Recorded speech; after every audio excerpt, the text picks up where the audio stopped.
Eh bien, bonjour à toutes et à tous. Bienvenue dans ce nouvel épisode de Zenicast, donc le podcast de Zenica, où là, c'est un podcast un peu spécial parce qu'on est en live du Devox. Ouais, le Devox, donc 13e édition, c'est une conférence au niveau des développeurs. Et puis on va essayer de vous emmener durant ces 3 jours, vous faire vivre un peu l'ambiance, que ce soit au niveau des speakers ou même des différentes personnes qui peuvent assister aux conférences. Direct pendant le Devox, du coup, il y a pas mal aussi d'animations, on en verra. On essaiera d'aller demain à un speechless. Ce soir, on est jeudi aujourd'hui. Ce soir, il y a le Meet and Green, donc avec concert et pas mal d'animations. Donc, comme a dit Benjamin, on va essayer de vous retransmettre un peu toute cette ambiance pour celles et ceux qui ne sont pas là ou qui veulent tout simplement revoir ça juste après. Bonjour Rémi. Du coup, je demandé de te présenter. Je crois que tu avais un talk hier, nous parler un peu de ton talk. Voir si c'est bien passé, si ça peut eu d'effet démo, on ne sait jamais dans une présentation. Donc voilà. Ouais, salut, je m'appelle Rémi Vercher, je suis consultant Cloud Native Infra chez Accenture. En gros, j'ai un profil Ops et j'aide les devs à mettre en prod. Donc j'accompagne les devs sur toute la partie CI/CD, Software Factory, etc. Et que ça sorte en prod et que ça le reste. Et je fais beaucoup de Cloud Native, donc de Kubernetes sur des services managés, sur du cloud public. Et j'avais un sujet hier soir sur tout ce qui est conteneur et accès au GPU. Donc on fait beaucoup d'IA, etc. Et comment, quand les devs ont besoin de GPU, comment ça se passe. Donc j'explique du GPU jusqu'au conteneur, toutes les couches qui vont bien pour y avoir accès. C'était une démo live, ça s'est plutôt bien passé. Après un peu speed parce que j'avais 30 minutes en Tools in Action, donc fallait pas que ça foire. Ça n'a pas foiré. Il y a des super outils pour éviter que ça se foire. Donc voilà, non, c'était plutôt positif. Et voilà. Et du coup, tu parles du Tool in Action, donc c'est 30 minutes, tu l'as dit. C'était un choix d'avoir ce format-là ou c'était... tu as l'habitude de ce format ou pourquoi pas une conférence, pourquoi pas même des formats de 3 heures, on l'a vu. Ouais, 3 heures, ça peut être un peu long pour moi. Après, moi, j'aime bien prendre un sujet très précis et dire, OK, fais un focus là-dessus. Après, que ce soit sur un format conf 45 minutes ou 30 minutes, ça dépend. Là, j'avais de la démo, donc ça se passait bien. Après, je pourrais faire un effet un peu plus long. Ok, ouais, donc c'était plus propice à la démo, donc Tool in Action. Ok, et là, tu sors d'une conférence, tu as été voir quoi et est-ce que c'était intéressant, est-ce que tu le recommandes? Je profite aussi d'être là pour voir tous les confs, tant qu'à être là. Alors il y a une conf que j'ai particulièrement aimée, c'est sur le Platform Engineering et l'IA, fait par les gens de Sopra. C'était super intéressant parce qu'ils montraient vraiment comment eux ils l'utilisaient pour leurs équipes. Et c'est avec des outils, ils sont sur des infrastructures cloud public français. Ils ont toute une stratégie cloud souverain. Et les clients que j'adresse moi, en fait, on est à peu près sur les mêmes sujets, donc ça m'a beaucoup parlé et ça me donne pas mal d'idées pour la suite. Alors, du coup, est-ce que justement, là tu parles de talks qui sont dans ton cœur de métier, est-ce que tu vas aller voir ou tu as été voir des talks qui sortent de ton périmètre, où tu as été un peu en mode what the fuck ou des trucs qui te... Ouais, alors c'est vrai qu'on est plutôt expérimenté, donc quand on voit des talks, des fois on se dit ça on sait déjà le faire. Et là où j'ai le plus de surprises, en effet, c'est sur des sujets où je ne maîtrise pas du tout. Alors pas peut-être cette année, mais ça m'est arrivé une fois où je suis tombé sur une conf avec des trucs matheux, vraiment très spécifiques. Et en fait, je suis arrivé là, je ne savais pas du tout de quoi tomber. Et franchement, c'était top. Et cette année, j'ai vu un truc sur la sociocratie, donc plus sur la partie orga, etc. C'était assez intéressant. Eh bien top, merci beaucoup. Et là, du coup, tu restes jusqu'à demain. Est-ce que tu as d'autres talks qui te viennent en tête que tu as envie d'aller voir Là, on va enchaîner. Il y a un sujet sur tout ce qui est le RUM, Real User Monitoring, et Open Telemetry. Donc, c'est aussi des sujets. Je fais toute la partie observabilité de mes plateformes. Donc, voir côté dev un peu comment ça se passe. Et j'essaye aussi de voir, comme je suis plutôt Ops, d'aller voir un peu d'autres sujets côté dev pour que je comprenne un peu à qui je parle dans ma vie. Ok, super, merci beaucoup. Du coup, les confs s'enchaînent, donc on va te laisser. Merci beaucoup Rémi. Et puis à bientôt. Salut. Je suis avec Moz de chez Red Hat. Bonjour. Vous avez un stand au Devox. Ça fait plusieurs années, il me semble. Oui, depuis plus de 5 ans. L'objectif, c'est quoi? Vous allez, du coup, je vois des peluches qui sont données. Oui, on est entre autres distributeur de goodies, donc on a ces petits goodies. Ils sont où?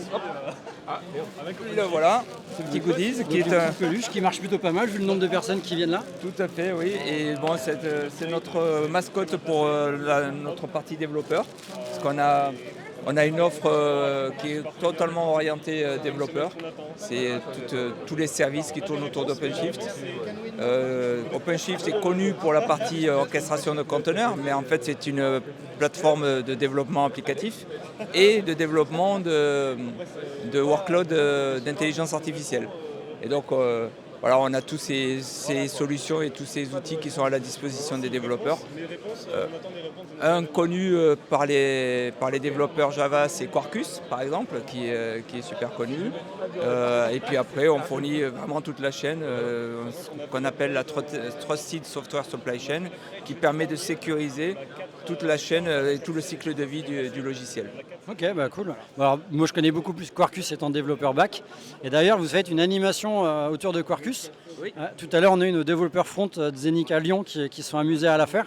Tu peux l'expliquer rapidement, c'est rapide, hein, mais c'est l'objectif de l'animation. Alors l'animation, c'est justement de faire en sorte que pour les personnes qui ne connaissent pas Quarkus, de voir comment il est facile à prendre en main. Surtout, l'objectif de Quarkus, en fait, il y a deux gros objectifs. C'est de travailler dans le monde cloud native et donc de simplifier la façon dont on va démarrer un container. Il faut qu'il se démarre très rapidement. Avec on va dire, le legacy, ce n'était pas nécessairement le cas. Donc, optimiser le démarrage des containers quand il y a du Java et diminuer le besoin en ressources, notamment en RAM. Donc, ça, c'est deux gros sujets qui sont adressés par Quarkus. Et le troisième, c'est d'améliorer l'expérience des développeurs avec la DevUI qui permet en fait de travailler de façon beaucoup plus rapide, d'avoir un retour d'expérience très rapide par rapport au code concret et donc pouvoir être beaucoup plus véloce dans la création de code. Ah, c'est top.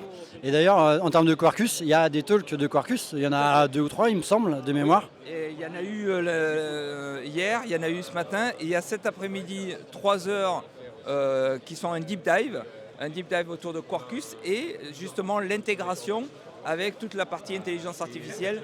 Comment on va pouvoir appeler des services d'intelligence artificielle directement à partir du code Quarkus. Il me semble que c'est Emmanuel Bernard et Clément. Emmanuel Bernard et Clément Escoffier. Emmanuel Bernard est un des fondateurs de Quarkus et il est très connu dans la communauté Java. Et Clément Escoffier est également très connu dans la communauté Java. Et il est le co-lead du projet Quarkus. Nous avons la chance en fait d'avoir des grands animateurs et des grands développeurs de la communauté Quarkus en France, ce qui est vraiment un véritable atout. Carrément, en plus ça va être top, c'est 3 heures il me semble. 3 heures. Voilà, 3 donc heures de deep dive. exactement. Et ben merci Moss. Merci à vous.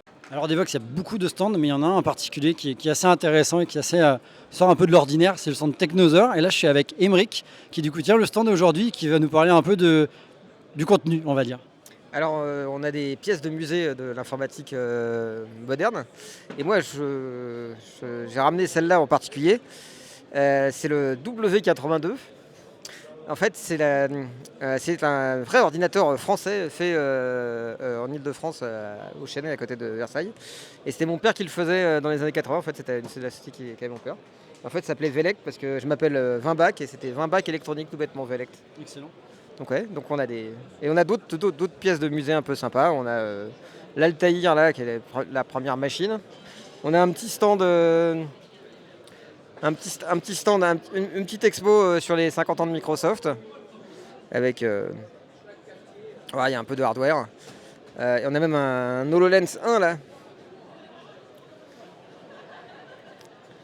Voilà, sinon on a des machines classiques, plus classiques. Commodore 64 ici, on a un Atari. Là, on a une machine Philips originale. Il y avait des disquettes et des cartouches.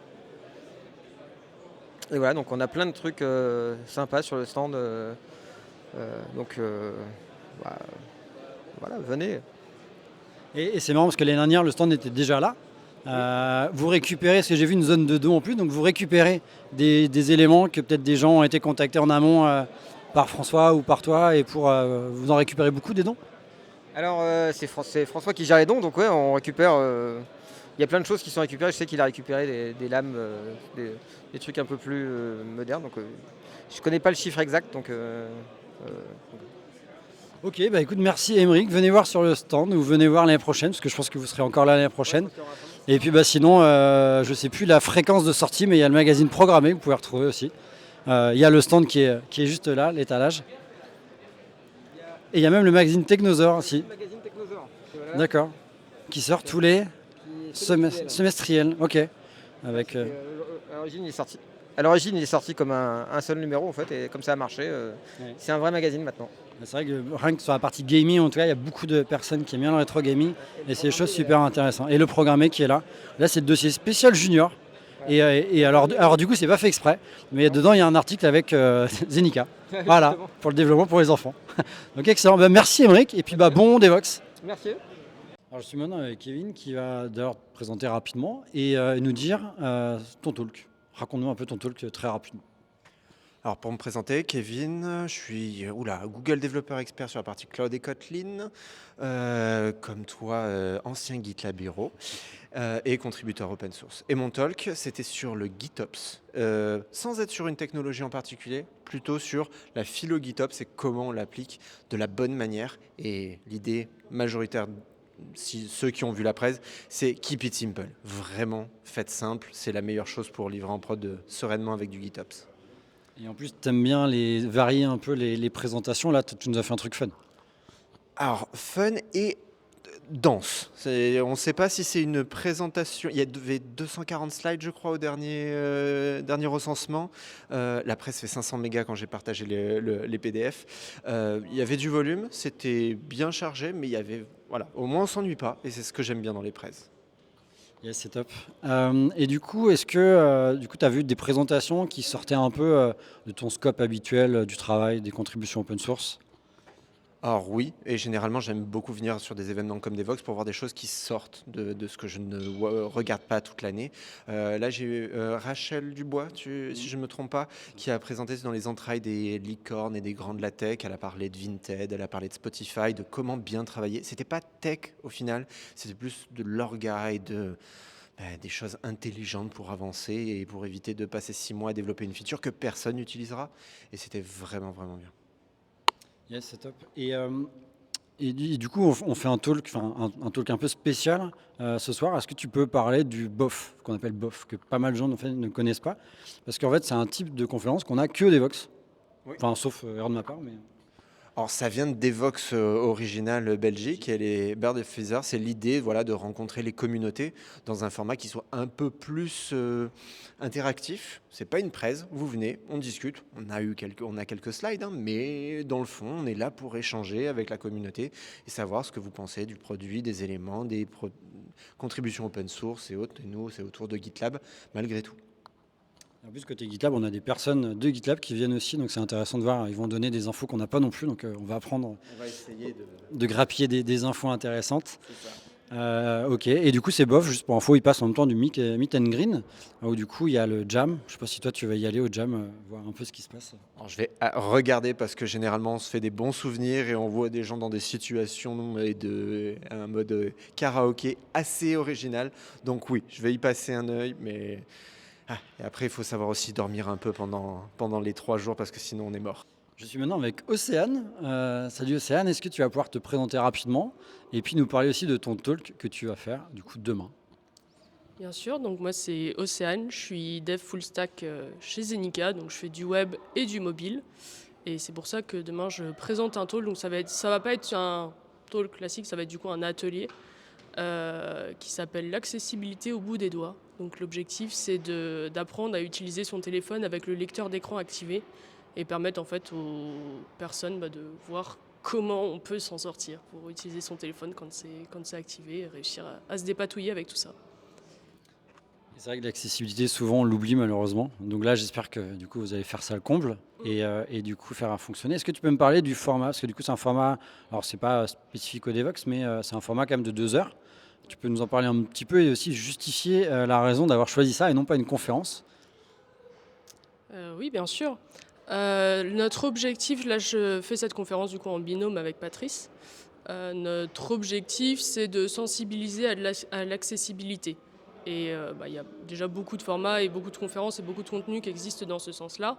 Et nous, dans notre précédente mission, on a été à la Maïf avec pour objectif du coup de développer l'application et de la rendre plus accessible. Et un des premiers freins auxquels on s'est heurté en faisant ça, c'est de dire la rendre accessible, ok c'est bien, mais du coup comment on fait, comment on teste l'accessibilité?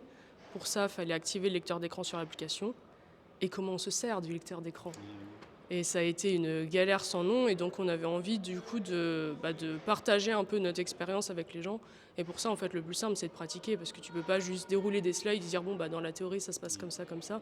C'est beaucoup plus simple et aussi super intéressant. On l'a déjà donné en meet-up, cette conf, de voir en fait comment les gens s'en sortent et pouvoir un peu les aiguiller. Et puis t'es plus sensibilisé, tu te rends aussi plus compte de l'accessibilité quand tu y es heurté. Même si t'as pas de handicap ou de problématique ou quoi que ce soit, en fait, quand tu es heurté face à un site et que tu te dis en fait, je peux juste pas m'en servir, tu te rends compte aussi à quel point c'est important. Ouais, carrément. Et du coup, toi, par contre, t'as déjà fait ta conférence dans un meet-up, tu disais, par contre, c'est ton première fois que tu viens en Devox. T'en penses quoi de cette conférence, du coup, que tu découvres? Je trouve ça impressionnant. Je suis habituée, c'est un grand mot, mais je suis déjà allée quelques fois au DevFest Nantes. Donc c'est ma base de conférence, on va dire. Là, ça n'a rien à voir, quoi. Enfin, c'est immense, il y a des talks à n'en plus finir sur des tracks de tous les formats pendant toute la journée. Enfin, c'est très dense et je trouve ça cool aussi de pouvoir voir tout le monde, partager avec tant de personnes et puis découvrir aussi sur plein de sujets différents. Vu qu'il y a plein de talks, ça veut dire qu'on a le choix aussi dans les sujets. Donc c'est assez chouette. C'est vrai qu'il y avait 350 speakers et speakeuses, je crois, quelque chose comme ça. Donc c'est vrai que ça fait quand même du monde. Et tu parles de conférences, justement, est-ce que tu as vu des conférences qui, du coup, t'ont plu? Et est-ce que peut-être tu as été voir des conférences qui sortent un peu de ton domaine d'expertise du quotidien? Oui, bien sûr. J'ai vu une conférence cet après-midi qui durait 3 heures, qui était sur la clean architecture. Donc avec pour objectif de sensibiliser à la clean archi et d'expliquer à quel point c'est bien, mais pas que. Il y avait pas mal c'était très très complet et assez velu comme talk pour le coup. Je me rappelle plus le nom des speakers, mais ils étaient 3 à le faire, donc c'était très riche. Faudra que je me repenche sur les slides après coup, parce que clairement il y avait beaucoup de contenu, mais c'était assez chouette. Après, notre conf qui sort de mon domaine d'expertise, pour le coup, je suis venue à ta conf avec Benjamin, qui était sur les CDE. Donc ça, c'est un truc que je maîtrise pas, que j'utilise pas et auquel je me suis jamais vraiment intéressée. Je me suis dit, c'est toujours sympa de donner un coup de pouce aux collègues et de venir voir. Donc, et c'était chouette, j'ai appris beaucoup et j'ai trouvé ça vraiment très intéressant. En plus, on a parlé d'un nouveau produit que Google a sorti, Firebase Studio, qui est adapté au mobile, donc c'est vrai que ça peut être vachement intéressant. Alors moi, je ne fais pas de mobile, mais en tout cas, dans les démos, on a vu que ça pouvait vraiment aider. Merci beaucoup, Océane. Je suis maintenant avec Horatio. Horatio, est-ce que tu vas pouvoir te présenter? Et il me semble que tu avais quelques talks aussi pendant cette édition du Devox, donc en parler rapidement, s'il te plaît. Parfait, moi c'est Horacio González. L'accent que vous arriverez peut-être à percevoir si vous vous concentrez vient du fait que je suis espagnol et malgré 25 années à la pointe de la Bretagne, l'accent ne part pas. Et je bosse chez Clever Cloud où je m'occupe de toute la partie Developer Relations. Et dans ce Devox, comme tu disais, j'ai présenté des talks, ou plutôt des labs. En première, autour de Front HTMX, que c'est une bibliothèque pour étendre HTML, et comment l'utiliser en combinaison avec des web components. J'adore le front depuis des années. Et hier, je suis sorti de ma zone de confort. J'ai présenté avec Pierre Semb un lab autour d'une introduction au système distribué et comment on peut donner une sensibilité sur les systèmes distribués à des développeurs qui ne sont pas habitués, avec un petit logiciel qui s'appelle Maelstrom, qui permet en gros de faire de l'ingénierie de chaos sur les systèmes, de tout casser et de voir comment le système se comporte et comment ton algorithme qui marche très bien sur une seule machine tombe en panne quand tu as ces conditions-là. C'est top. Et dans ces deux labs, tout s'est bien passé? Oh, tu vois, les labs à Devox, c'est toujours le truc le plus compliqué parce que les gens arrivent avec des ordinateurs qui ont des configurations complètement bizarres. Donc, on avait tout prévu, c'était ceinture bretelle. On avait fait un dépôt Git avec tous les contenus, on avait préparé des instructions détaillées, sauf que dans mon lab sur le front, il y avait quelqu'un qui avait un Windows avec une conf exotique et les commandes de Node ne passaient pas. Et donc hier, je me suis avant-hier couché à 3 heures du matin pour faire le lab d'hier avec un dev container parfait qui tenait super bien. Et là, c'était pas Windows qui m'a embêté, c'était Linux, concrètement Ubuntu. Parce que Ubuntu utilise un Docker sur Snap que Dev Container ne supporte pas. Donc, et ça, il y avait un autre monsieur qui était arrivé avec un ordi d'entreprise tellement verrouillé que GitHub était sur la liste noire. Donc, il ne pouvait pas récupérer les codes de lab. Pour te donner des idées, un lab, c'est toujours en termes de setup un enfer, mais c'est peut-être pour ça que j'adore, quoi. Les fameux coups du lab, exactement. Alors là, du coup, il y a peut-être un peu de bruit de fond. C'est parce qu'en fait, Horatio, on est sur ton stand, enfin le stand de ta boîte, le stand de Clever Cloud. Ça fait plusieurs années que je vous vois au Devoxx. Je pense que Clever Cloud, on les voit dans beaucoup d'autres conférences. C'est quoi l'objectif, du coup, d'avoir un stand ici? Et est-ce que vous avez des objectifs d'être sponsor de plusieurs conférences en France? Déjà pour Devoxx, je crois que ça doit faire plus de 10 ans qu'on est sponsor et souvent au même endroit. Disons que c'est notre booth, dès que le sponsoring est ouvert, on envoie un mail, on veut le même que l'année dernière. En plus, à Devoxx, nous, on a tendance chaque année à sortir un tirage limité de t-shirts nouveaux pour chaque année. C'est là qu'on les présente, c'est là que les gens viennent nous voir. C'est devenu un rendez-vous incontournable pour nous. Donc pour nous, être ici, c'est une évidence. C'est là qu'on croise toute la communauté de gens qui nous ont fait grandir d'une toute petite start-up à un cloud provider de taille. Mais on ne se limite pas à Devoxx. On aime bien sponsoriser d'autres conférences plus petites et des meet-up aussi.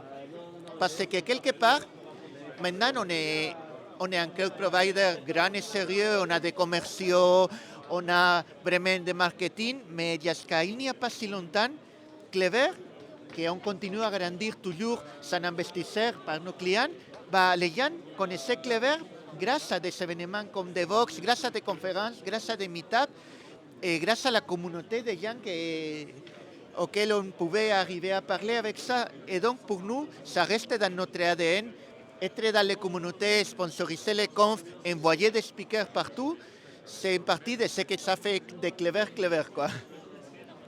Merci Horatio, et c'est vrai que pour ceux qui vont nous regarder sur YouTube, c'est vrai que les t-shirts sont très sympas. Les artistes, moi j'adore ce qu'ils font. Il faut que j'explique. Depuis 2 ans, ce qu'on fait, c'est on fait une commission à un artiste pour un tableau pour notre bureau. Donc on cherche des artistes peu connus mais qui font des trucs de ouf. On les paye, on prend une œuvre d'art ou plusieurs de lui pour notre collection et on fait aussi, tiens, ça c'est notre logo, c'est nos valeurs, fais-nous un tableau et on ajoute un supplément pour qu'il nous laisse faire une édition limitée. Et donc les t-shirts, c'est forcément une édition limitée, on n'a pas le droit de les réimprimer, mais comme dit mon épouse, de toute la pile de t-shirts geek que j'ai, c'est le seul qu'elle supporte que je mette pour aller me balader avec elle, quoi. Parce que voilà, c'est pas brandé, c'est des trucs plutôt cool. Ils sont très beaux, ouais. Et merci beaucoup Horatio. Bon courage pour la fin de journée. Et puis à bientôt. À bientôt. Merci. Alors je suis maintenant avec Julien. Julien, tu as été speaker aussi cette année, donc je vais te demander de te présenter rapidement, d'expliquer un peu ton talk. Et puis ce sera déjà pas mal pour commencer. Ok, alors cette année j'ai donné 2 talks à Devoxx.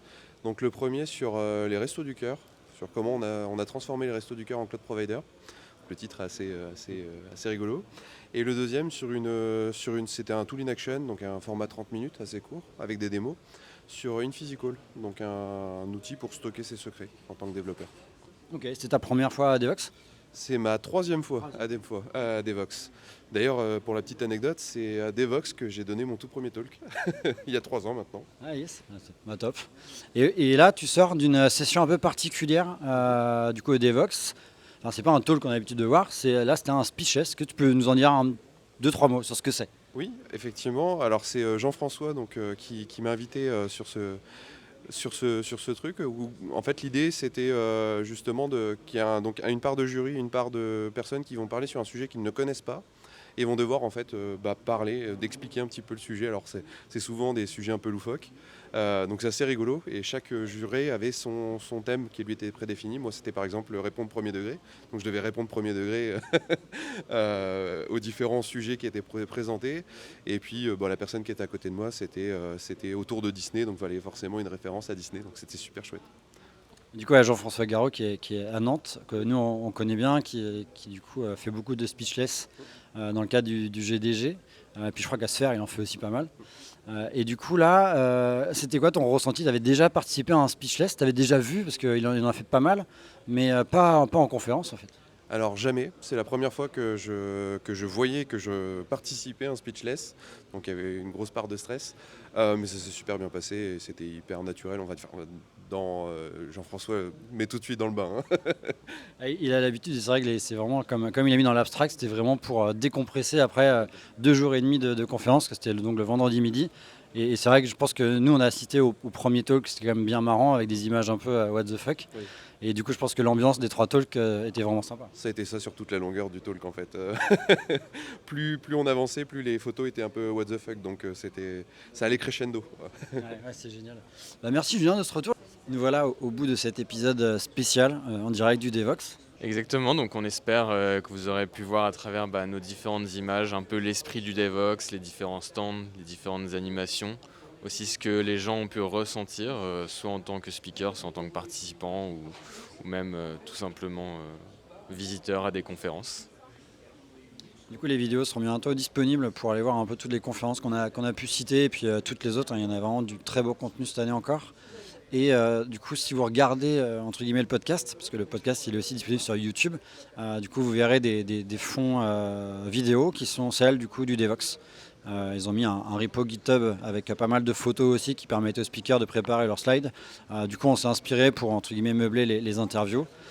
Et puis si vous nous écoutez, franchement, allez voir la vidéo ou au moins allez voir les replays pour voir les très belles vidéos qui ont été générées par l'équipe du Devox. Merci Benjamin. C'était une belle année pour toi, c'était ta première aussi ici. Ouais, c'était ma belle expérience, première fois au Devox, première fois aussi en tant que speaker, donc très belle expérience. Et je rebondis aussi sur les replays, si jamais vous avez vu des titres de conférences qui vous ont inspiré. Les replays seront aussi disponibles sur YouTube dans quelques semaines, je crois, au niveau des conférences du Devox. Merci beaucoup, et puis suivez Zenica, sa saison 2 est en cours, il y a des sujets qui arriveront. Donc voilà, n'hésitez pas à nous suivre. Merci beaucoup.